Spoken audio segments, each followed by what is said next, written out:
Director PCC OER, Sunil Patil director spectrum academy, बाकी जे youth summit टीमचे माडेवार सर, कृष्णा शर्मा, बाकी सकाळची सर्व टीम आणि सर्व तरुण मित्रांनो, मैत्रिणींनो,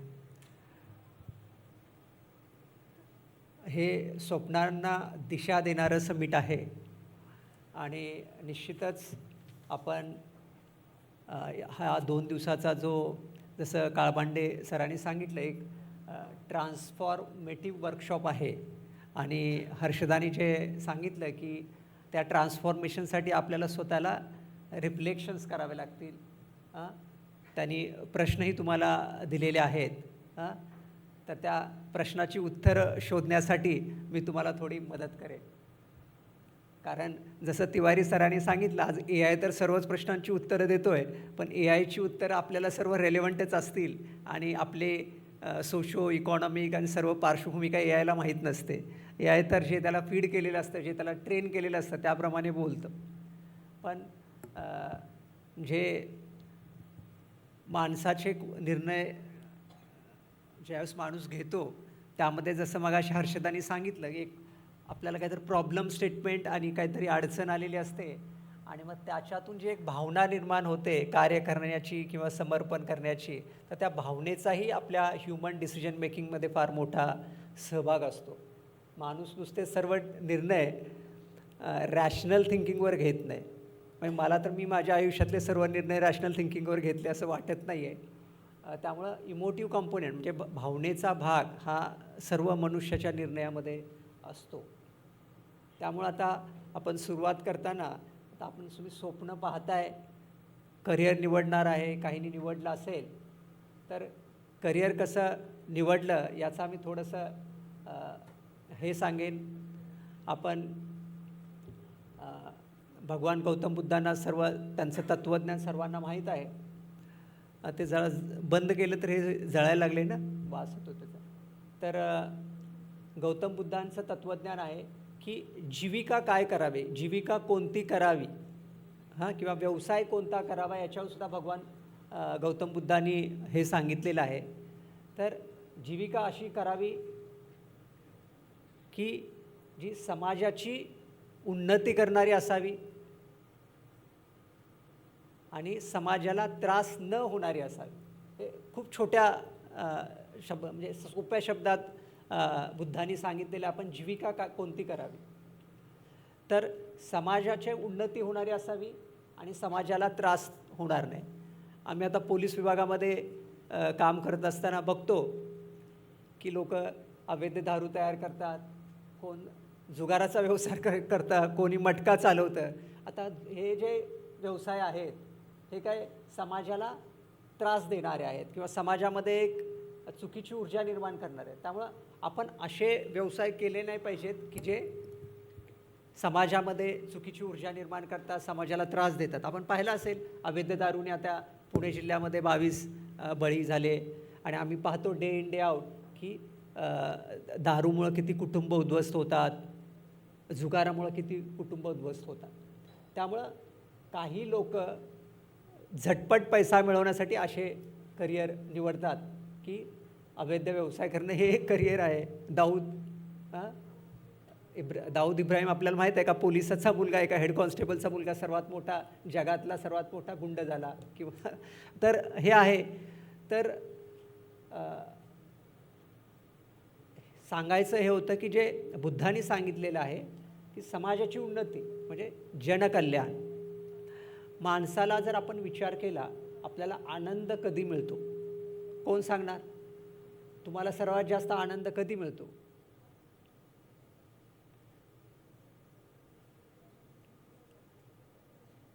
माझा अनुभव असा आहे की मला सर्वात जास्त आनंद त्यावेळेस मिळतो ज्यावेळेस मी दुसऱ्यांना मदत करतो आणि एखाद्या व्यक्तीला आपण त्याच्या अडचणीच्या वेळेस मदत केली आणि त्याच्या चेहऱ्यावर जे हास्य आहे किंवा आनंद आहे ते पाहिल्यानंतर मला सर्वात जास्त आनंद होतो.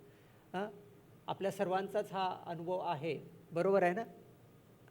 त्यामुळं दररोज लोकांना आपण मदत करू आणि त्यांच्या चेहऱ्यावर हास्य आनंद आणू असं क्षेत्र भरपूर आहेत.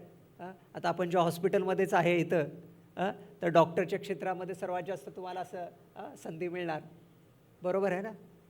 दुसरं आमचं पोलीसचं पण क्षेत्र आहे, कारण सर्व पीडितच लोक येतात आमच्याकडे. जसं डॉक्टरांच्याकडे आजारीच लोक जातात, तसं आमच्याकडे सर्व पीडितच लोक येतात. त्यामुळं लोकांच्या चेहऱ्यावर तुम्ही आनंद किंवा हास्य निर्माण करू शकता. सिव्हिल सर्व्हिसेसचं करिअर आहे, नागरी सेवांचं, जे समाजाच्या बदलामध्ये प्रामुख्याने सहभागी असतं. जे समाजामध्ये शासनाने बनवलेल्या योजना आहेत वेगवेगळ्या, त्या राबवून वेगवेगळ्या घटकांच्या आयुष्यामध्ये बदल आणणं, हे सिव्हिल सर्व्हिसेसचं काम आहे.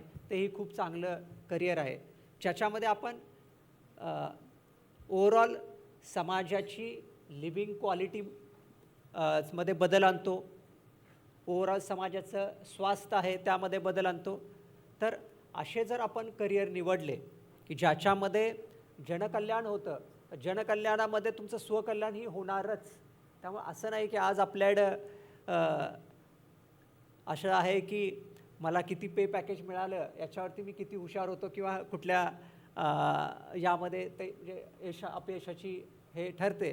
पण मला वाटतं ठीक आहे, पे पॅकेज मिळवणं एक वन ॲस्पेक्ट आहे, पण मला वाटतं की आपल्या स्वतःच्या देशामध्ये इतके मोठे प्रॉब्लेम्स आहेत, इतक्या मोठ्या संधी आहेत की जे जर तुम्ही सोडवले तर मला वाटतं तुम्हाला करिअर पण फार चांगलं होऊ शकतं आणि समाजाची सेवा पण होऊ शकते. मी काय असं परदेशात जाण्याच्या विरोधात असं आहे असं काही नाही आहे, पण मला वाटतं की भारत इतका महाकाय देश आहे, इतकी संस्कृती मोठी आहेत, लोक आहेत, त्यामुळं भारतामध्ये ज्या संधी आहेत त्या मला वाटत नाही परदेशामध्ये आहे. हे मी माझ्या अनुभवावरून सांगतो की आम्हाला राष्ट्रीय पोलीस अकॅडमीमध्ये एक केम्ब्रिज युनिव्हर्सिटीची टीम आली होती ट्रेनिंगसाठी. तर आपल्या इथं असणाऱ्या प्रॉब्लेमचं स्वरूप आणि तिथं असलेल्या प्रॉब्लेमच्या स्वरूपमध्ये मला फरक दिसून आला. तिथं लंडनचे पोलीस कमिशनर होते, तेही आम्हाला ट्रेनिंग द्यायला आले होते. तर त्यांनी ज्यावेळेस आपल्या भारतातल्या पोलिसिंगचे प्रॉब्लेम्स, कसे आपल्याकडे कायदा सुव्यवस्थाचे प्रॉब्लेम होतात, कशा दंगली होतात, किती मर्डर होतात, किती हे बघितलं, त्यांना खूप आश्चर्य वाटलं. तर त्यांनी स्वतः सांगितलं की लंडनमध्ये एक 10-12 वर्षापूर्वी एक दंगल झाली होती.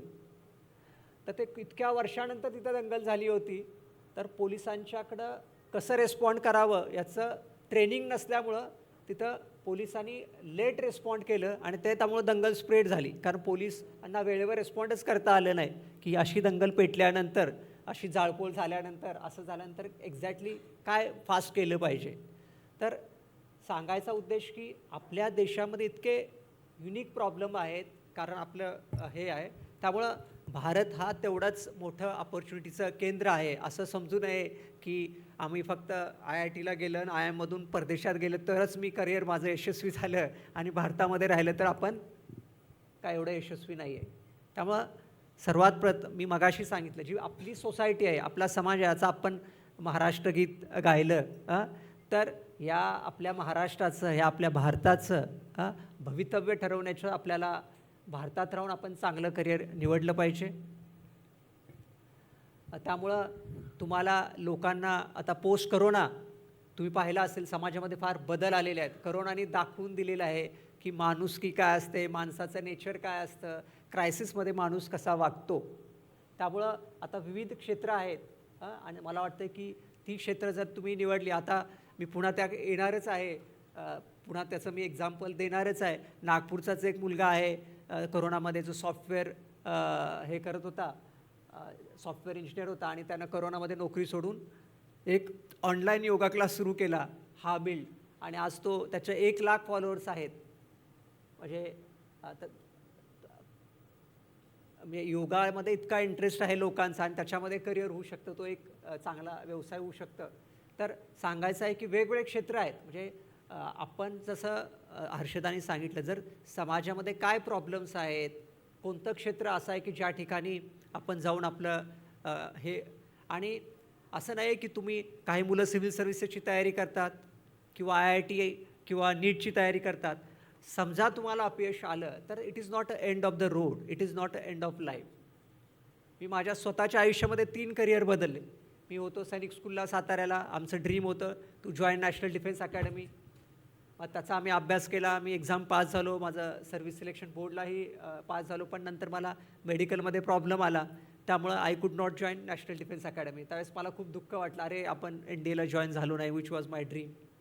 परत मी इंजिनिअरिंगला ॲडमिशन घेतलं, मला NDAला जाता आलं नाही म्हणून. मग इंजिनिअरिंगला पण मी चांगलं परफॉर्म केलं, आय वॉज कॉलेज टॉपर. माझं महिंद्रा अँड महिंद्रामध्ये मुंबईला प्लेसमेंट झाली. पण ज्यावेळेस मी कंपनी जॉईन केली तर मला असं आतून वाटायला लागले, अरे दिस वॉज म्हणजे मी काय ह्याच्यासाठी बनलो होतो का? मला प्रश्न जे आता तुम्हाला हर्षदाने सांगितलेला आहे की विचार करा, तर त्यावेळेस मी विचार केला की अरे आमचे सैनिक स्कूलचे जे बॅचमेट आहेत ते तर सगळे आर्मीमध्ये देशसेवा करतायत, कोण कॅप्टन आहे, कोण हे आहे, and what I am doing here in a company. त्यामुळं मी पुन्हा तिथं राजीनामा दिला आणि मग मी म्हणजे माझे बाकी सिनियर्स वगैरे सिव्हिल सर्व्हिसेसची तयारी करत होते. त्यामुळं मग देशसेवा हे थोडंसं आम्ही सैनिक स्कूलमध्ये असल्यामुळं तर आमच्या डोक्यामध्ये जास्त संस्कार होते देशसेवेचे. त्यामुळं मी सिव्हिल सर्व्हिसेसचा अभ्यास केला. तर सांगायचं असं आहे की असं काही नाही आहे की आपण आयुष्याच्या वेगवेगळ्या वळणावरती आपल्याला काही नवीन गोष्टी समजतात आणि त्यातून आपण पुढं जातो. तर हा जो मुद्दा होता की तुम्हालाही आनंद देणारं ते करिअर पाहिजे. नाहीतर जस्ट तुम्ही काय म्हणतात त्याला, पूर्वी आपल्याकडे BPO होतं, एक BPOचे आहे ना, ते सगळे कॉल यायचे आणि मुलं BPO युनिट चालायचे. तर ते किंवा इवन काही आता सॉफ्टवेअरमध्ये सुद्धा पीपल म्हणजे are getting burn out because of continuously same nature of job. त्यामुळं असं करिअर पाहिजे, तुम्हालाही आनंद मिळेल त्यातून आणि समाजाचंही त्यातून हित आहे. त्यामुळं असं मी म्हणणार नाही की हे करिअर बेस्ट आहे, हे करिअर छोटं आहे. All careers are equally good. त्यामध्ये तुम्हाला समाधान मिळालं पाहिजे आणि समाजाची उन्नती झाली पाहिजे. असं एक ब्रॉड फ्रेमवर्क मी तुम्हाला म्हणजे जे माझा अनुभव आहे त्यातून हे सांगेन. कारण आपल्याला त्यावेळेस वाटतं की माझं इकडं सिलेक्शन झालं नाही, हे झालं नाही, त्यामुळं नाराज होण्याची काही गरज नाही. फक्त तुमची जी सकारात्मकता आहे आयुष्याबद्दलची, की there is something different in your store, असं आपण समजून पुढं गेलं पाहिजे. दुसरं आता आपल्याला आता हे इन्फॉर्मेशन ओव्हरलोडचा जमाना आहे, सर्वीकडून इन्फॉर्मेशन येते आपल्याला. जे आता सिव्हिल सर्व्हिसेसचा जे विशेष करून अभ्यास करणार किंवा कुठला नीट आहे, आजकाल आपल्या इथं एक्झामचे सिलेबस इतका मोठा आहे आणि आपल्याला खूप जास्त इन्फॉर्मेशन आहे, त्यातून ग्रास्प करून मग आपल्याला एक्झाममध्ये किंवा हे कुठंही आता प्रेझेंटेशनला गेला कंपनीमध्ये किंवा कुठं एक छोट्या रिपोर्ट स्वरूपात तुम्हाला गोष्टी बनवाव्या लागतात. तर मी तुम्हाला एक टेक्निक सांगेन जे me learn over the period of Times, आणि हे सायकॉलॉजीचंच टेक्निक आहे, ज्याला आम्ही PQRST म्हणतो, की आपण कशा गोष्टी लवकर ग्रास्प करायच्या आणि त्या कशा प्रेझेंट करायच्या. तर PQRSTमध्ये P इज फॉर प्रिव्ह्यू. आपण काय करतो की कोणतीही गोष्ट करायची, आपल्यापुढं काय डेटा आला किंवा काय मटेरियल आलं तर आपण ते वाचायला सुरू करतो. तर मला वाटतं तसं न करता, जसं आपण फिजिकल एक्झरसाइज करतो, तर फिजिकल एक्झरसाइज करताना आपण काय करतो, पहिल्यांदा स्ट्रेचिंग करतो, बरोबर आहे ना, आपले स्नायू स्ट्रेच करतो.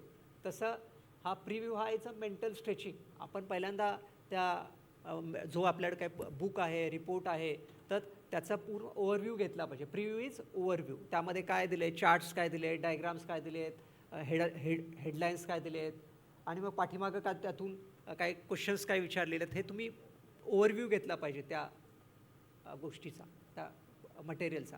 आणि नंतर क्यू इज रेझिंग क्वेश्चन्स. तर आपल्याला माहीत आहे की आपल्याला कोणतीही कन्सेप्ट जर समजून घ्यायची असेल, कोणतीच कन्सेप्ट असेल, तर त्याला बेसिक क्वेश्चन आपण हे अप्लाय करायचे. What, when, where, how and why, हे बेसिक क्वेश्चन आहेत. आपण आता फॉर एक्झाम्पल आपण एक इतिहासातला टॉपिक घेऊ, Buddhism, rise of Buddhism and Jainism, हा इतिहासातला टॉपिक आहे. तर याला तुम्ही हे 5 प्रश्न लावा, की पहिलं की what is Buddhism and what is Jainism, why it rose during that time, how it rose, when it rose. हे जे बेसिक जर प्रश्न तुम्ही त्या कन्सेप्टला लावले, हे हिस्टॉरिकल कन्सेप्ट झाले. आपण आता सायंटिफिक बर्नॉलिस थेरम आपल्याला माहीत असेल, बर्नॉलिस थेरम, तर त्यालाही तुम्ही हेच बेसिक प्रश्न लावा. What is Bernoulli's theorem, why Bernoulli's theorem is used, where it is used, when it is used. तर कोणतीही जरी तुम्ही कन्सेप्ट घेतली आणि त्याला हे 5 प्रश्न हे केले, तर तुमचं एक ब्रेनस्टॉर्मिंग होतं की अजून तुम्ही तो डेटा वाचला नसेल किंवा त्याची तुम्हाला उत्तरं मिळणार नाहीत, पण it will activate your brain की आपल्याला ह्या प्रश्नांची उत्तरं शोधायची आहे. त्यामुळं पहिला तुम्ही ओव्हरव्ह्यू घेतला, परत प्रश्न हे विचारले आणि त्याच्यानंतर मग आता तुम्ही रीड करा. PQR, R is read. हां, मग रीड केल्यानंतर मग आता जे तुमच्या मनामध्ये मग जे प्रश्न आपण विचारले होते, तर त्या प्रश्नांच्या अनुषंगाने आता जे रीडिंग कराल ते तुमचं फोकस रीडिंग राहील. कारण your mind has been given some task आणि त्या टास्कप्रमाणे आता तुम्ही वाचन करताय. त्यामुळे तुमचं reading will be very focused. नाहीतर पूर्वी काय करतो आपण, प्रथम एकदा डेटा वाचणार, मग त्यामध्ये आपण पुन्हा प्रश्न बघणार, काय प्रश्न आले पुन्हा अजून एकदा वाचणार. तर काय होतं की ते फोकस रीडिंग होतं आणि त्यात वेळ वाया जातो. मग तुम्हाला एकच टॉपिक 2, 3, 4 वेळा वाचावा लागतो. तर त्याच्यापेक्षा तुम्ही ज्यावेळेस फर्स्ट रीडिंगच करता त्यावेळेस it should be focused reading. मग त्यासाठी तुम्ही ओव्हरव्ह्यू घ्या आणि क्वेश्चन्स रेज करा आहे आणि नंतर रीड करा. त्याच्यानंतर जी रीड केल्यानंतर आता आहे एस, समरी. समरी काढणं फार महत्त्वाचं आहे. कारण तुम्ही जो डेटा वाचलेला आहे किंवा हे केलं आहे त्यातून तुमचं अंडरस्टँडिंग काय आहे. कारण समरी हे तुमचं स्वतःच्या शब्दात तुम्हाला जे काही समजलेलं आहे सारांश आहे. मग तो समरी तुम्ही कसंही काढू शकता. फ्लो चार्टमध्ये काढू शकता, माइंड मॅप्समध्ये काढू शकता, ट्री डायग्राम काढू शकता, वेगवेगळे आहेत. माझं म्हणणं आहे की 10 पेजेसचं मटेरियल वाचलं तर तुम्ही ते 1 पेजमध्ये त्याची समरी तुम्हाला काढता आली पाहिजे. हे समरी फार महत्त्वाचं आहे. कारण जी कन्सेप्ट तुम्ही वाचलेली आहे त्याचं, कारण तुम्हाला कुठे ना कुठल्या म्हणजे जे मल्टिपल चॉईस क्वेश्चन्स आहेत किंवा डिस्क्रिप्टिव्ह क्वेश्चन्स आहेत, वेगवेगळ्या एक्झाम्स आहेत, त्यामध्ये तुम्हाला त्या पद्धतीने उत्तरं लिहायची आहेत. त्यामुळं जर तुमच्या कन्सेप्च्युअल क्लॅरिटी ज्याला आपण म्हणतो तर ते ह्या समरीमधून आपली कन्सेप्च्युअल क्लॅरिटी येते. त्यामुळं summary is very important not only for your understanding. आणि सायकॉलॉजीच्या ज्या कन्सेप्ट आहेत, आपण कसं आपल्या गोष्टी लक्षात राहतात, लाँग टर्म मेमरीमध्ये कशा जातात ह्याचा जर तुम्ही अभ्यास केला तर ज्या गोष्टीवर आपण जास्त माइंड अप्लाय करतो ती गोष्ट आपल्याला जास्त चांगली लक्षात राहते. त्यामुळे आता या प्रोसेसमध्ये तुम्ही क्वेश्चन्स रेज करताना एकदा माइंड अप्लाय केलं, रीड करताना एकदा माइंड अप्लाय केलं, आता समरी काढतानाही माइंड अप्लाय करता. त्यामुळे त्या कन्सेप्टवर तुम्ही कंटिन्युअसली माइंड अप्लाय करता. त्यामुळे तुमची ती कन्सेप्च्युअल क्लॅरिटी होते आणि ती लाँग टर्म मेमरी जाते. आणि नंतर आहे जे टेस्ट. टेस्ट म्हणजे आपण प्रॅक्टिस करणं. मग ज्या स्वरूपाची तुम्ही परीक्षा देणार आहे, मग it is multiple choice, descriptive किंवा इंटरव्ह्यू टाईप, तर ज्या प्रकारची तुम्ही परीक्षा देणार आहे त्या परीक्षेचं तशा पद्धतीनं तुम्ही मॉक प्रॅक्टिस केलं पाहिजे. मग मल्टिपल चॉईसमध्ये तशा मल्टिपल चॉईसचे हे दिले पाहिजेत, डिस्क्रिप्टिव्हमध्ये डिस्क्रिप्टिव्ह पेपर्स लिहिले पाहिजेत आणि इंटरव्ह्यूला मॉक इंटरव्ह्यू दिला पाहिजेत.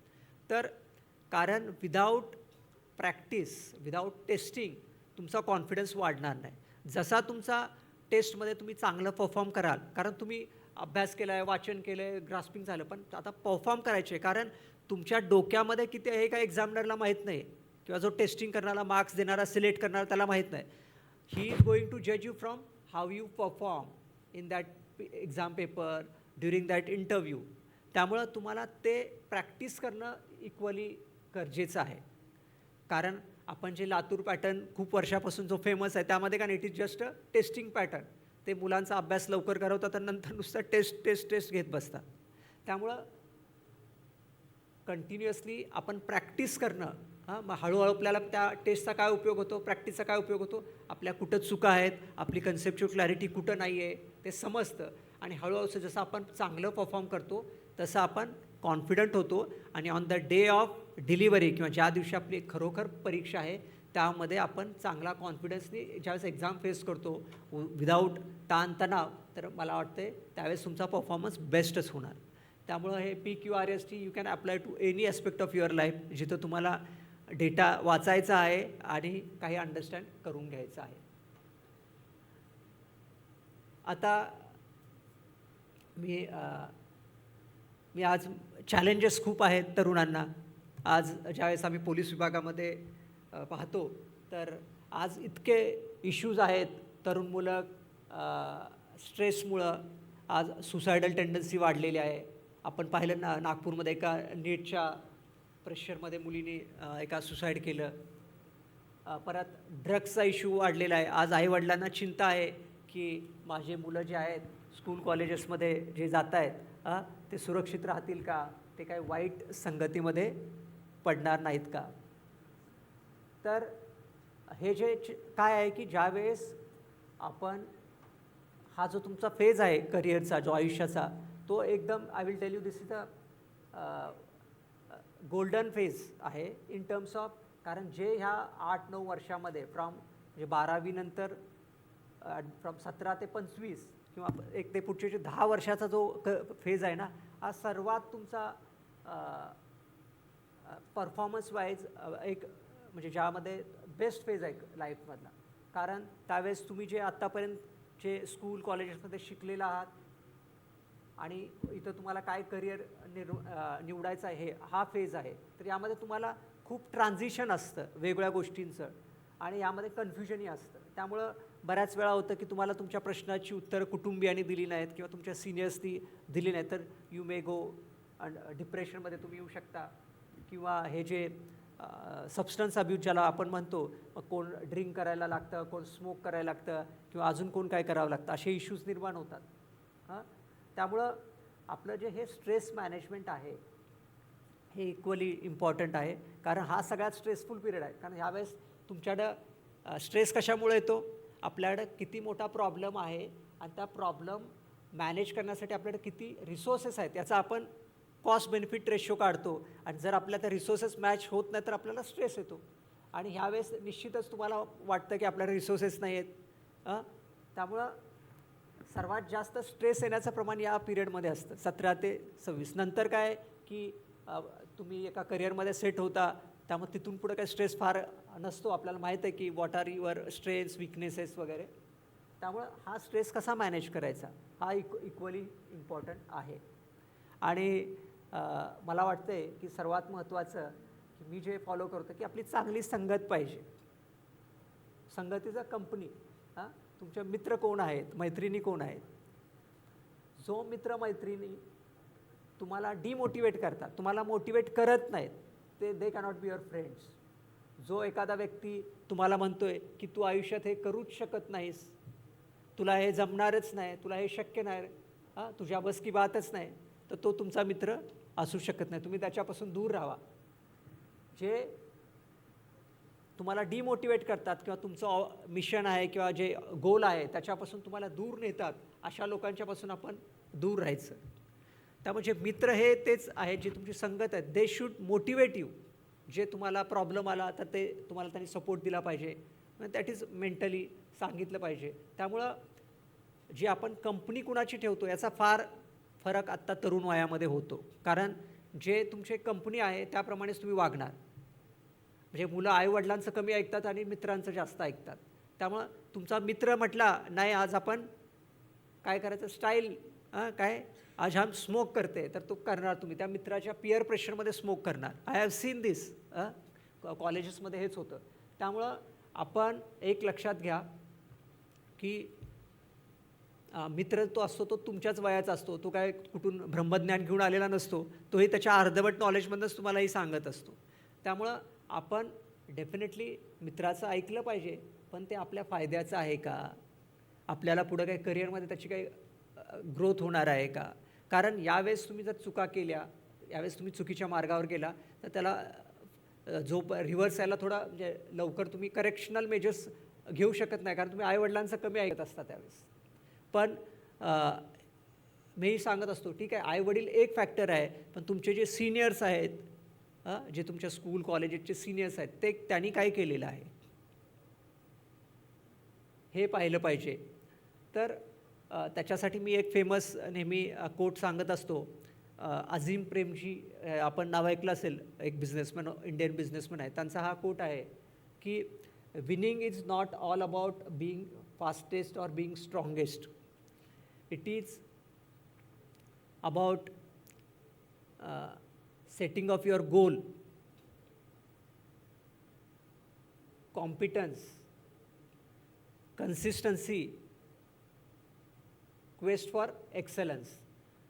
म्हणजे आपलं जिंकणं हे फक्त आपण काय फार हुशार पाहिजे किंवा फार फास्ट पाहिजे असं नाही. तर त्यांनी सांगितलं की पहिलं तुम्ही गोल सेटिंग केलं पाहिजे, क्लॅरिटी ऑफ गोल.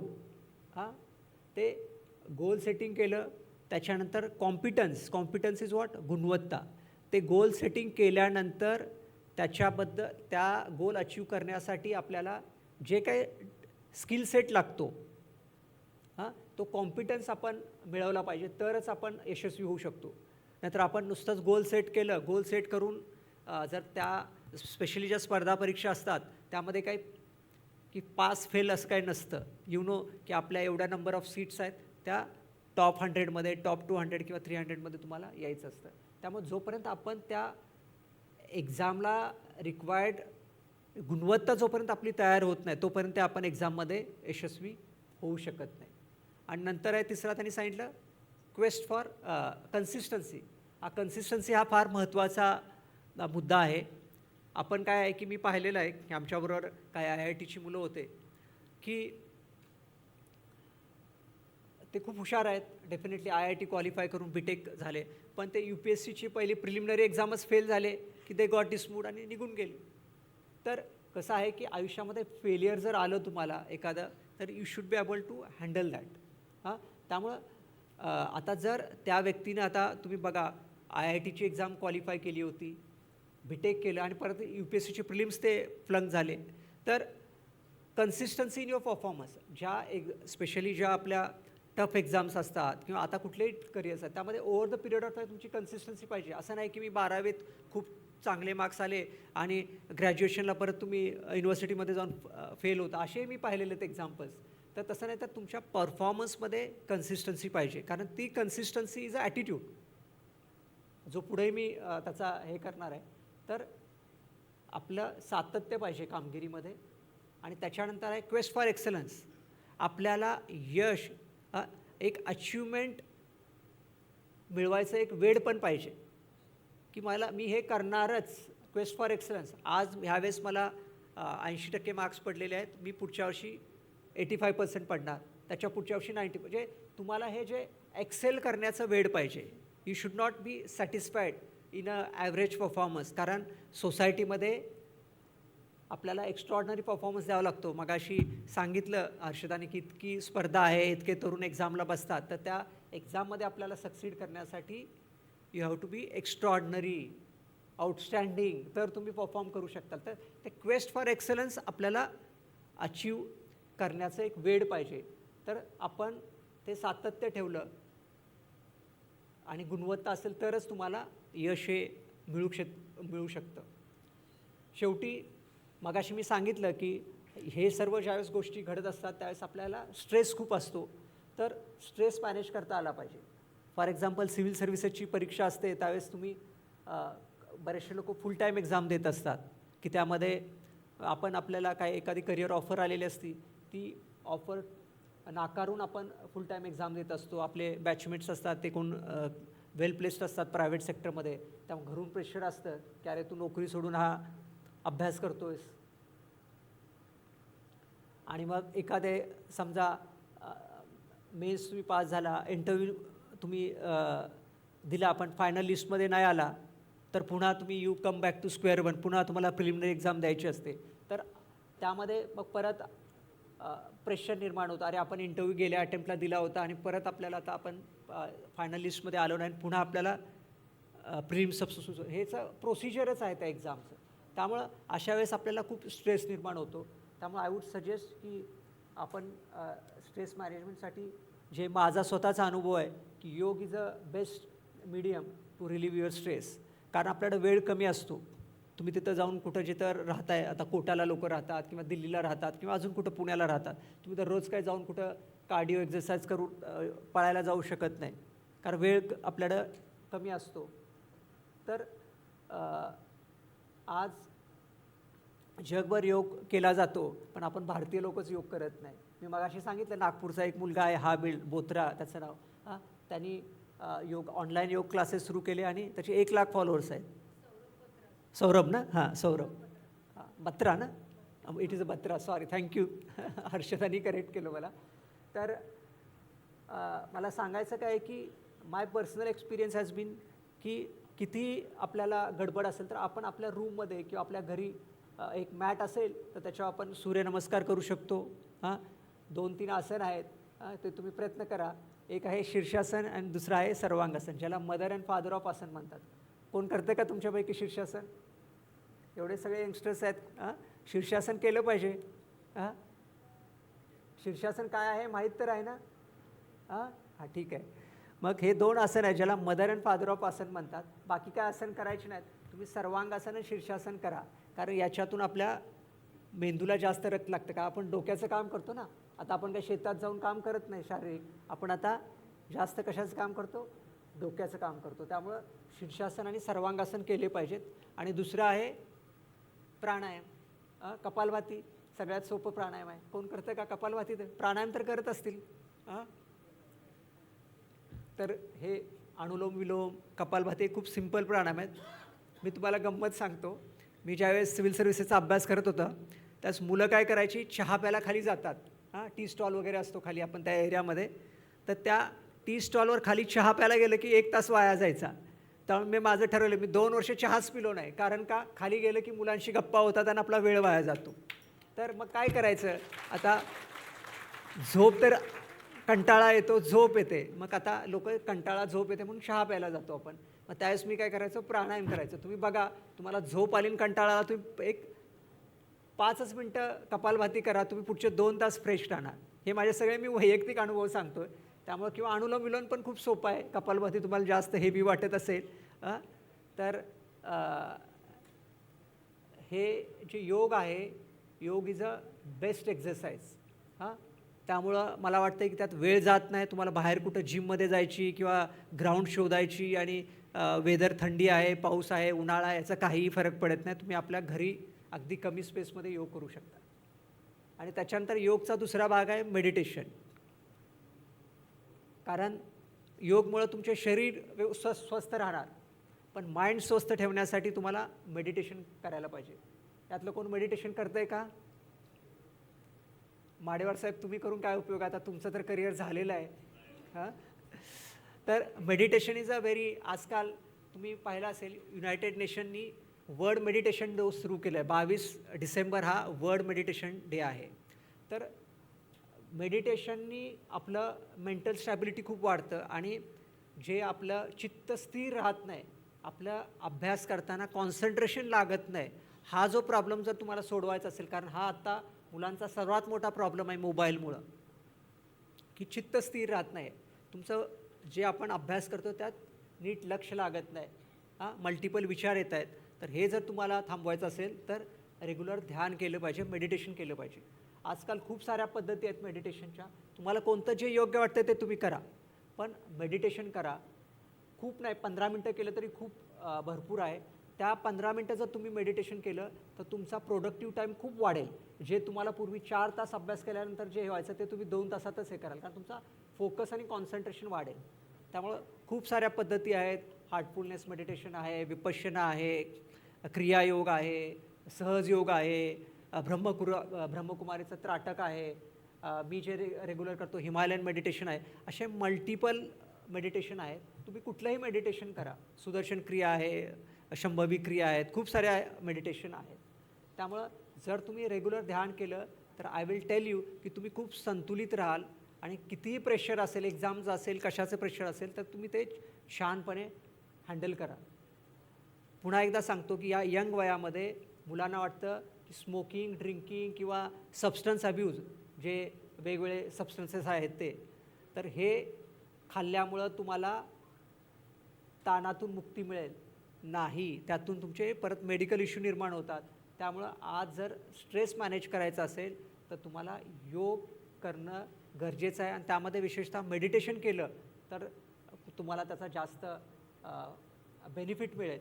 हे माझ्या स्वतःच्या वैयक्तिक अनुभवाचे सगळे बोल आहेत. जसं मगाशी बहुतेक काळमांडे सरांनी सांगितलं की तुम्ही बाहेर पुस्तक वाचून हे करून तुम्हाला अनुभव लवकर, पण आमचे जे 20 वर्षाचे अनुभव आहेत, तर आपल्याला मेंटली आणि फिजिकली फिट राहावं लागतं. आणि पुन्हा एकदा सांगेन, ही जी एक्झाम आहे, हे ज्या आपण परीक्षा देणार आहे, ही तर सुरुवात आहे. मला तर नंतर वाटतं की सर्वात सोपं काम तर UPSCची परीक्षा पास करणं होतं. कारण आयुष्यामध्ये आव्हानं वाढत जातात. आपण एखादी एक्झाम पास केली आणि नंतर त्या एक्झामनंतर आपल्याला जी पद मिळतं, पोस्ट मिळतं, आणि त्याचे जे आव्हानं असतात ते परीक्षेपेक्षा मोठे असतात. त्यामुळे आपण जसं मोठं होत जाईल, वय वाढेल, तशी आपली आव्हानं वाढतात. पण आपला अनुभवही वाढलेला असतो आणि मग त्या अनुभवातून आपण पुढे जातो असतो. त्यावेळेस ही लिडरशिप, टीमवर्क हे सर्व बेसिक आहे की तुम्ही you should be a good human being. आणि तुम्हाला जर लीड करायचं असेल तर you have to lead by example. तुम्ही काय करता हे तुमचे सगळे फॉलोअर्स किंवा तुमचे सगळे स्टाफ बघत असतात. त्यामुळे तुम्ही जे करतायत तेच तुमच्या कंपनीमधले लोक करणार. त्यामुळं you have to lead by example. आणि टीमवर्क, कोणतंही काम आपण एकट्याने होऊ शकत नाही. आपल्याला चांगले टीम बिल्डिंग करावं लागतं, तर ते कुठेही असेल. आणि टीममध्ये काम होतात. त्याच्यासाठी सर्वात महत्त्वाचं आहे की टीमला तुम्हाला एक लार्जर गोल द्यावं लागतं आणि त्यांना मोटिवेट करावं लागतं. आयुष्यामध्ये जे मोठे CEOज आहेत किंवा बाकी हे आहेत, त्यांना खूप सारा पगार कशासाठी दिला जातो, तर त्यांच्या अंडर जी टीम आहे त्यांना मोटिवेट करण्यासाठी पगार दिला जातो. जे काही ऑर्गनायझेशनचे गोल्स आहेत, मिशन आहे, तर ते अचीव करण्यासाठी त्या लोकांनी त्या मिशनच्या डायरेक्शनमध्ये काम केलं पाहिजे. जो काही त्यांना पगार दिलेला जातो त्या पगारामध्ये त्यांनी काम केलं पाहिजे. तर मोटिवेटिंग पीपल हा सगळ्यात अवघड आता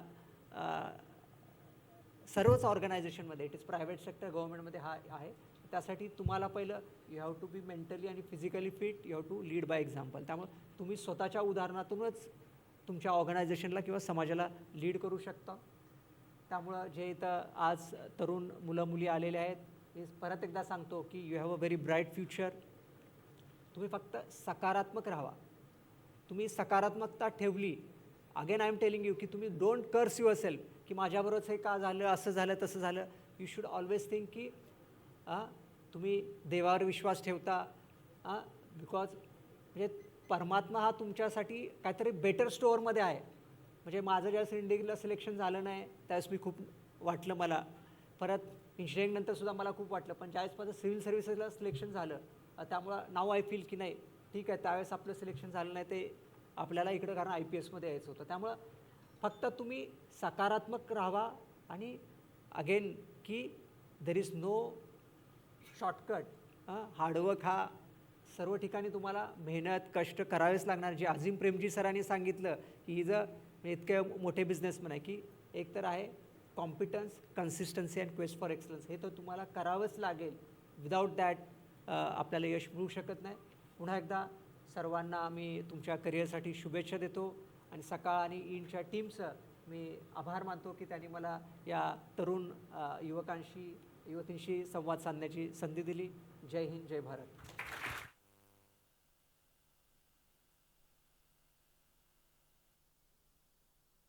खूप धन्यवाद सर. आभार प्रदर्शनाच्या अगोदर एक तत्पूर्वी एक सन्मान करायचा होता सरांच्या हस्ते, ज्यांनी गणेश वंदना सादरीकरण केली. ते नृत्यांजली नृत्य निकेतनच्या सौ सुचित प्रसाद साधनकर मॅडमना आणि त्यांच्या टीमला विनंती करेल की त्यांनी हा सन्मान स्वीकारायचा आहे. सौ सुचिता प्रसाद साधनकर मॅडम आणि त्यांची टीम.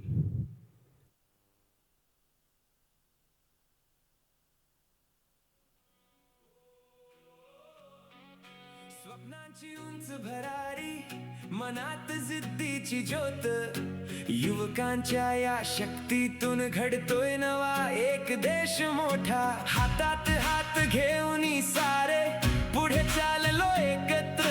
यांच्या या प्रवासात प्रत्येक क्षण होतोय खास सुंदर. नवीन वाटा, नवीन दिशा, युवकांच्या हृदयात नवा विश्वास. आवाज आहे बदलाचा, प्रवास आहे यशाचा. एकत्र येऊन घडवूया उद्याचा भारत. सोबत लिहूया भविष्याचा नवा अध्याय खास.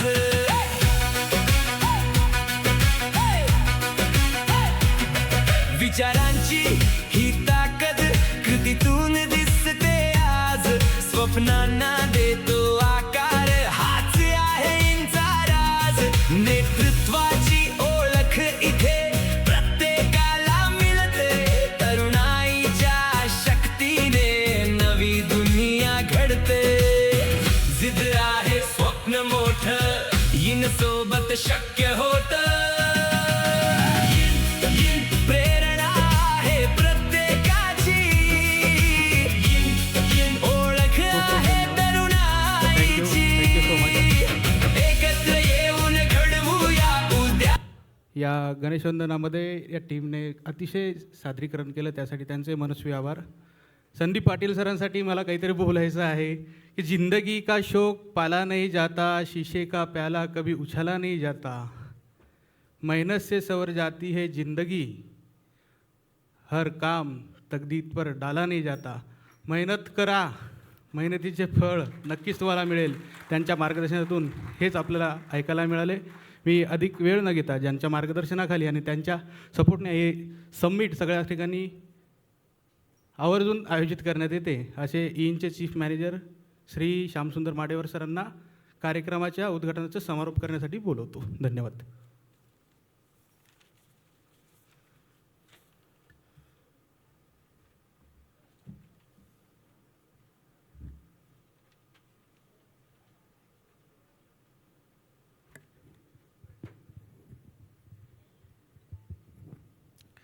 नमस्कार. Hello. Good morning. Good afternoon. Sorry, म्हणजे लक्ष आहे सर्वांचं. ठीक आहे, आपण पहिल्या कार्यक्रमाच्या ह्या समारोपाकडे आलो आहे आणि जास्त वेळ घेत नाही, कारण दिवसभरामध्ये बरेचसे सेशन्स आपले असणार आहेत. मान्यवर व्यासपीठावर उपस्थित असलेले आमचे दरवर्षी मागच्या 10 वर्षापासून सोबत असलेले PCET संस्थेचे doctor Harish you Tiwari sir, संचालक PCOER, त्यानंतर सुनील पाटील सर, संचालक स्पेक्ट्रम अकॅडमी, त्यानंतर व्यवस्थापकीय संचालक KJ group of institutes Trinity, आणि आपल्या सर्वांचे आमचे माननीय श्री संदीप पाटील सर. आपण सर्वजण आलात आणि कार्यक्रमाची या शिबिराचं, युवकांच्या या शिबिराची सुरुवात करून शोभा वाढवली, त्याबद्दल मी तुमचे आभार मानतो. तसेच आमचे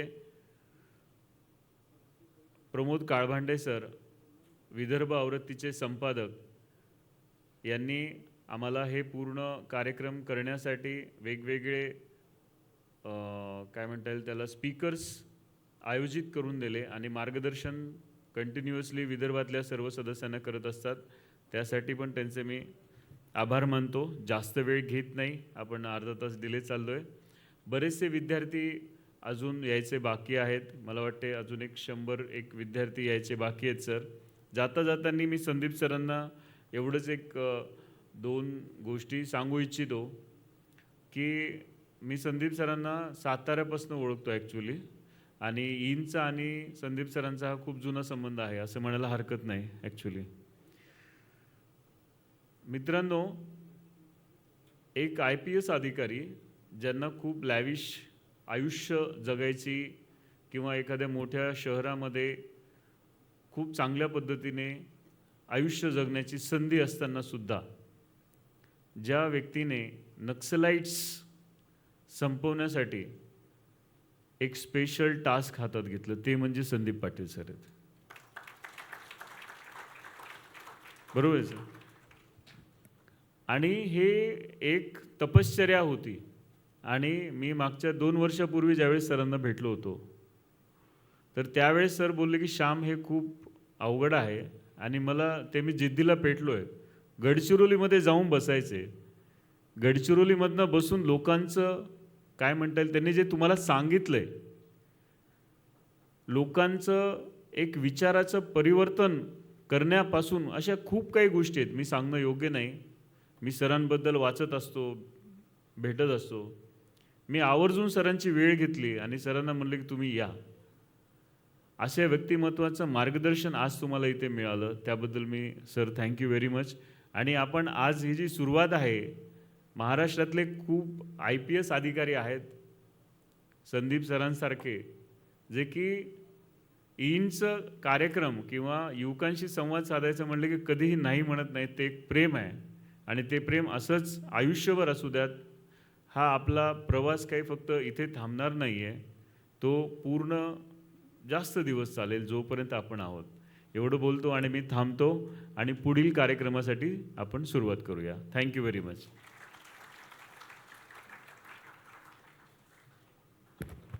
धन्यवाद सर.